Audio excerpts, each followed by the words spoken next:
So now we're going to actually walk through how to complete a survey in real time, and you'll get a chance to see how to navigate through those maps. So the first thing you're going to do is go to pickcounter.com, and it will prompt you to put in a survey code. Please note that they do change yearly, and ensure that you have the correct and updated survey code. Quick note to yourself, if you've done this surveying previously, make sure that you are completely logged out of PickCounter and are starting brand new, as it has the capabilities to remember you from a previous year and will upload that year's survey code and can possibly cause issues. So you want to ensure that you're fully logged out, are using the correct updated survey code, and you're going to log back in. So you're going to start by entering your full name,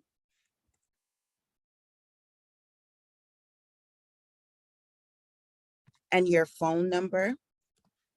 Please note that this number will not be saved. It'll only be used if someone needs to contact you or get a hold of you concerning this count.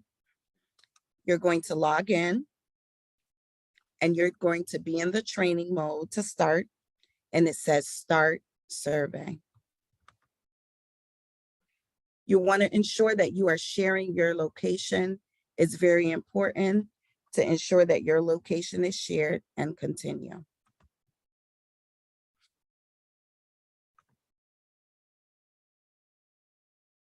If you're unable to share your location, you have the option to put in whatever county you are in the custom location box.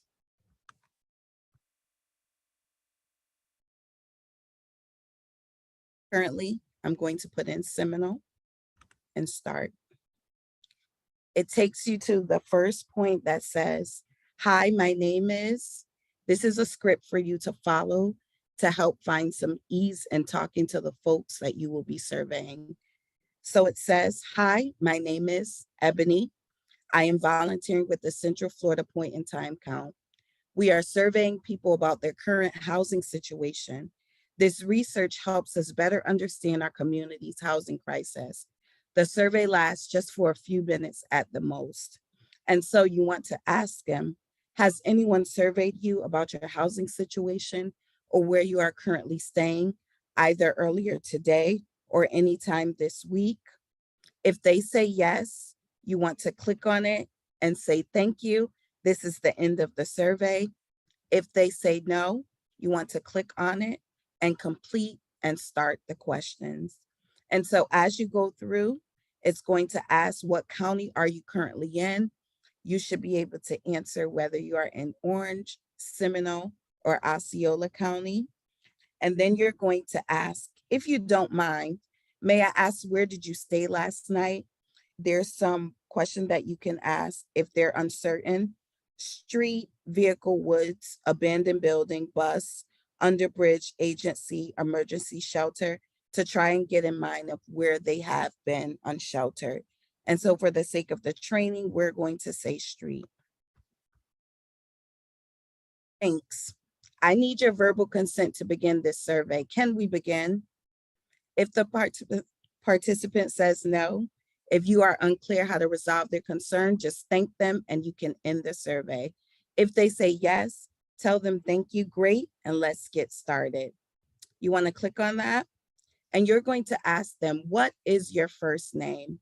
They are able to refuse to give you a name if they so desire.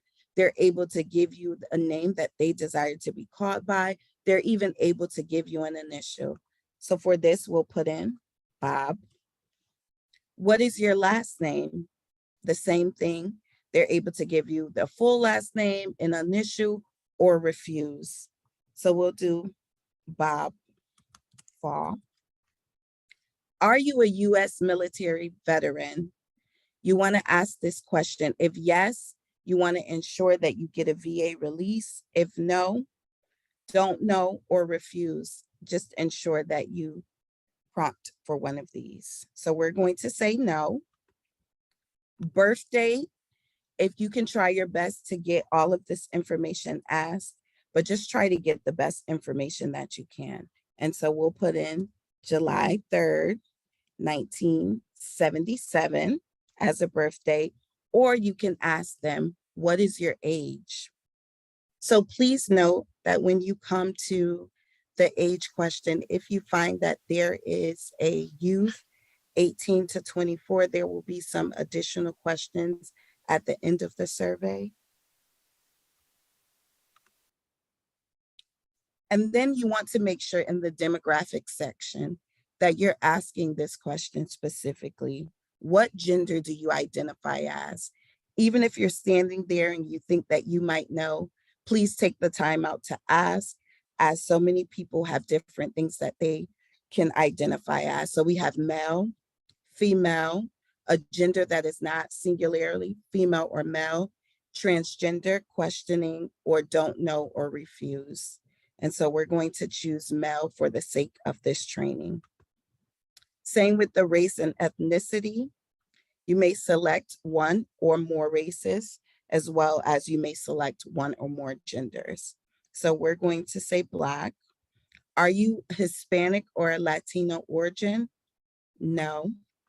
Are you experiencing homelessness because you are currently fleeing domestic violence, dating violence, sexual assault, or stalking?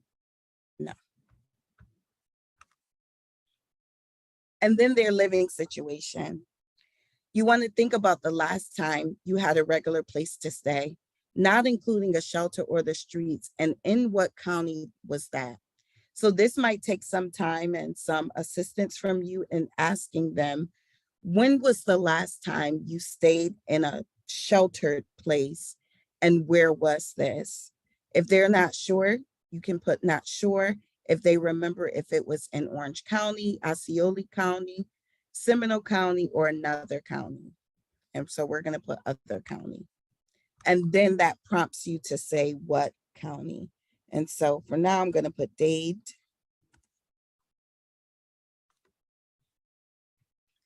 Do you have a disability or disabling condition? Yes, no, not sure, and refuse to answer. We're going to choose no. If they say yes, then it prompts out some additional questions that need to be asked. Is this the first time you have been homeless? Again, yes, no, not sure, refuse to answer. We're going to say yes. And then let's look at no, just to ensure that there's no additional questions that need to be answered for the training. When was the last time that you last had a regular place to stay, not including a shelter or the streets? And the person that you're surveying might need some assistance with this. And so if they don't remember, you can ask them if it was warm, if it was cold, if there was a holiday that was recent or a holiday that passed, something that might jog their memory where you can work with them to see when the last time they had a regular place to stay.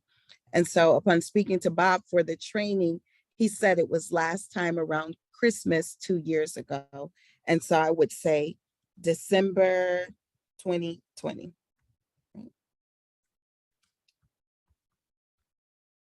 And then you calculate, has it been a year or longer? Well, he said Christmas about 2 years ago. So 1 year or longer. How many total months have you been homeless in the past 3 years? And so you want to ask questions like, well, 2 years ago when you were homeless, did you ever stay at anyone's house? Did you ever stay with family or friends? Or was there some times that you found yourself in a sheltered place? And let's say, for instance, Bob says, well, there was one time I went to stay with my sister, but then I ended up being back on the streets. And so we begin to count how many total months have you been homeless in the past 3 years. So for this, I would say 22. Including right now, how many different times have you been without a regular place to stay since January 2019 in the last 3 years? And for the sake of the training, we'll say 2 times. You want to complete the following information for each person in the household. So you'll ask Bob, is it just you, Bob, or are there any other people that are your family in your household? If so, there is a prompt here to add new. These are the youth questions that we were talking about. It says, in addition to the questions we just asked, today we are asking you some additional questions to better understand their housing status. It is up to you whether you want to participate, and your answers will not be shared with anyone outside of our team. Can I have about 5 more minutes of your time? If they say yes, please continue. If they say no, then you'll complete the survey. So we're going to say yes for the sake of this training. If female, you want to ask, are you currently pregnant? Are you expecting to become a parent in the next 9 months? If male, and if they answer yes, have you ever been placed in foster care or stayed in a group home? They have the ability to say yes, no, or refused. Again, yes prompts more questions. If you left that setting, group home or foster care, in the past 3 years, did anyone help you get housing? No.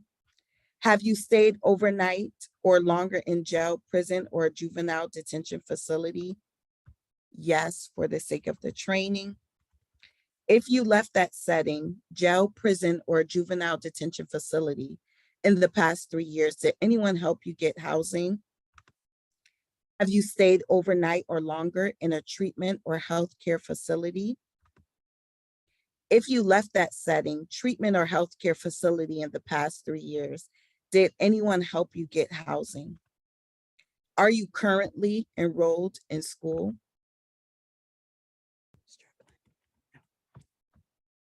And there's some questions to ask concerning enrollment in school. So we're going to say no.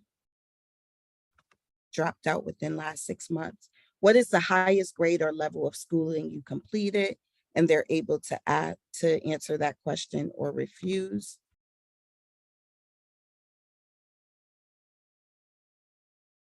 What is the highest grade or level of schooling you completed? They have the option to answer or to say refused. In the past year, in what ways did you make money? And they're able to select all that apply. They might have had a part-time job, panhandling, hustling, money from friends. They're able to select as many, or they can refuse this question. Think about the last time you felt that you were living in stable housing or housing where you felt safe. How long ago was that? Again, you can utilize asking if it was in the summer, if it was in the fall, near a holiday, or they've never felt stably housed. And then that prompts more questions. In the past year, what services or supports, for example, from government programs or charities, have you accessed? And they're able to select all: free meals, health services, mental health services, education, so on. There's either an other prompt where you can put in, or they can refuse the question. And then you hit complete. And that's the end of the survey, including the youth. Don't forget to make sure that your surveys have check marks to indicate that they are completed and uploaded. If you do see an X, you have to go back in and just ensure that you've answered every question.